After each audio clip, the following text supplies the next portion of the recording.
So the Pittsburgh Pirates continue spring training baseball. Tonight it's Detroit, and we'll be talking about the Pirates with those Coons Market sports reports Saturday and Sunday morning. And of course, we always talk the Pirates on the Coons Market Black and Gold Sunday show. And when the season gets going, we'll be really devoting the first two segments every week after local news at 11, talking about our Pirates. But just some observations. You know, Jarrett Jones yesterday did okay, kind of got off the rails a little bit. Really wasn't all his fault, but he continues to show me promise. And I think about Mitch Keller and obviously Paul Skeens, and hopefully that Mr. Bednar can bounce back, Dave Bednar, after we've all been counting on him to be the closer for many years to come. And I think this will be a good year for him. And how can you not root from someone from Mars, Pennsylvania, right?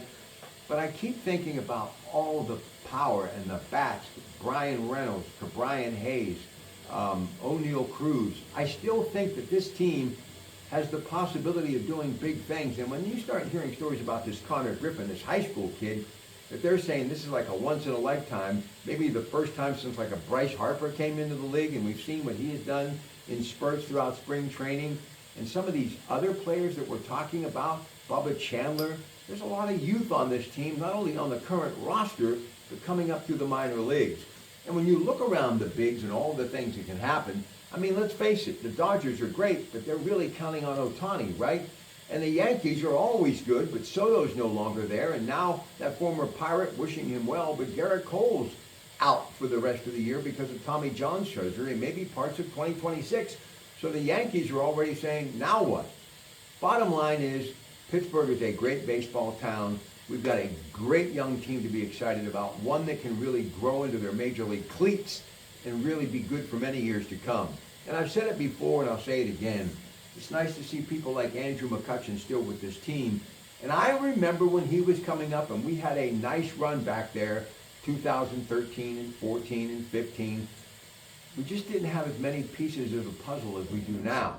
And now Andrew is here talking to these young players who I think are on the same launching pad. Look, I go back to when we had a AAA team in Hawaii in the late 80s, and all of a sudden Jim Leland came, struggled a little bit, and then all of a sudden Bobby Bonilla rolled in, Barry Bonds rolled in, Andy Van Slyke rolled in, Spanky LaValliere rolled in. I'm not saying that it's going to be that again, but I just have a good feeling about this team and how things are going to start paying off.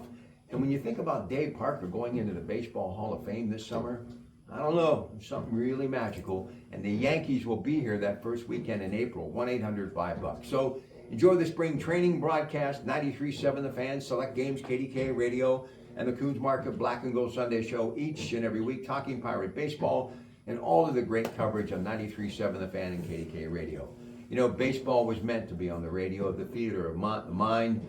And as a kid growing up, every crack of the bat, it was like I was right there at Forbes Field or Three Rivers, and I still get that feeling today. Even after a decade of doing Pirate Sunday, even though I'm not at the park, I still feel like I'm at the park every time I hear Greg Brown, Joe Block, The Rock, or Bob Walk.